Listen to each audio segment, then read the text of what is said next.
Hello friends, welcome to Namita's kitchen. आज Namita's kitchen में मैं आपके साथ कंडेंस्ड मिल्क की रेसिपी शेयर करने वाली हूँ। कंडेंस्ड मिल्क बनाना बहुत ही इजी है और बहुत ही सिंपल रेसिपी है और बहुत सी स्वीट डिश में आप इसका यूज़ कर सकते हैं। घर में आप कोई भी स्वीट डिश बनाते हैं, हलवा या खीर, कंडेंस्ड मिल्क से इसका टेस्ट जो है वो दुगना हो जाता है। मार्केट में कंडेंस्ड मिल्क बहुत ही कॉस्टली मिलता है और इसको हम बेहद आसान तरीके से घर पर बना सकते हैं।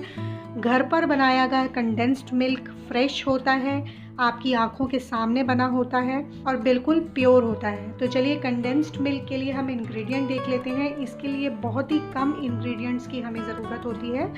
इसके लिए मैंने फुल क्रीम मिल्क ले लिया है, हाफ केजी मैंने फुल क्रीम मिल्क लिया है। आपको जितना कंडेंस्ड मिल्क बनाना हो आप उसके हिसाब से मिल्क ले सकते हैं, लेकिन मिल्क जो है वो फुल क्रीम ही होना चाहिए, टोन्ड नहीं होना चाहिए।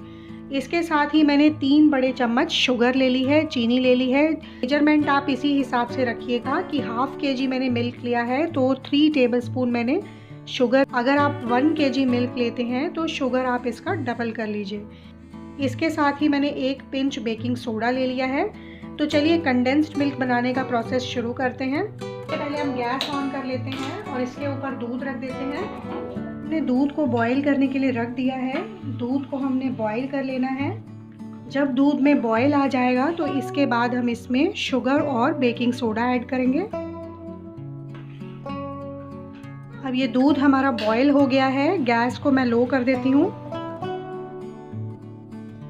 अब हम इसमें चीनी डाल देंगे। 3 बड़े चम्मच चीनी या हाफ कप चीनी मैंने डाल दी है इसमें। साथ ही इसमें बेकिंग सोडा डाल देंगे और सारे इंग्रेडिएंट्स को अच्छे से चलाते हुए मिक्स कर लेंगे। अब धीरे धीरे हमने इस मिल्क को रिड्यूस करना है। इस गैस को आप मीडियम फ्लेम पर रखिए और इसको कॉन्टिन्यूसली आप स्टर करते रहिए। इसमें मलाई नहीं जमनी चाहिए। बस इसको हमने इतना रिड्यूस करना है कि मिल्क जो है वो हाफ क्वांटिटी में रह जाएगा और तब हमारा कंडेंस्ड मिल्क बन करके रेडी हो जाएगा। कोई भी डेजर्ट बनाते हैं तो उसमें कंडेंस्ड मिल्क डालने से उसका जो टेस्ट और फ्लेवर है वो दुगना हो जाता है। तो घर पर बहुत ही आसान तरीके से आप कंडेंस्ड मिल्क बना सकते हैं। अब हम इसको कॉन्टिन्यूसली स्टर करते रहेंगे और गैस को मीडियम फ्लेम पे रखते हुए इसको हम रिड्यूस कर लेंगे। तो रिड्यूस करने में हमें कम से कम 10 से 15 मिनट का टाइम लगेगा और इतने में ये कंडेंस्ड मिल्क बन करके रेडी हो जाएगा। तो ये मिल्क जो है ये हमारा काफ़ी रिड्यूस हो चुका है, लेकिन अभी भी इसको हमें और रिड्यूस करना है। अभी कंडेंस्ड मिल्क हमारा रेडी नहीं हुआ है। हमें इसे इतना रिड्यूस करना है कि हमें एक तार जैसी चाशनी के बराबर इसकी कंसिस्टेंसी मिल जाए।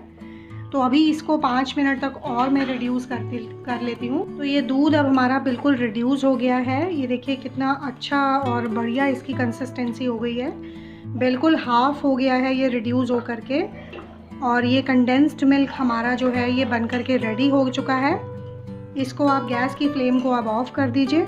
तो इस तरह से स्पून से लेकर के आप थोड़ा सा चेक कर सकते हैं। हल्का सा ये ठंडा हो जाए तो दोनों फिंगर्स के बीच में इस तरह से आप ले करके देखिए। अगर ये थोड़ा सा चिपकने लगता है इसका मतलब आपका कंडेंस्ड मिल्क जो है वो बन करके रेडी हो गया है। तो बहुत ज़्यादा ये इससे थिक नहीं होना चाहिए, इतनी कंसिस्टेंसी ठीक है। अब हम इसको एक बोल में निकाल लेते हैं। तो ये देखिए कंडेंस्ड मिल्क हमारा बनकर तैयार हो गया है। इसको आप बिल्कुल ठंडा कर लीजिए और इसके बाद इसको जार में भर करके आप स्टोर करके रख सकते हैं।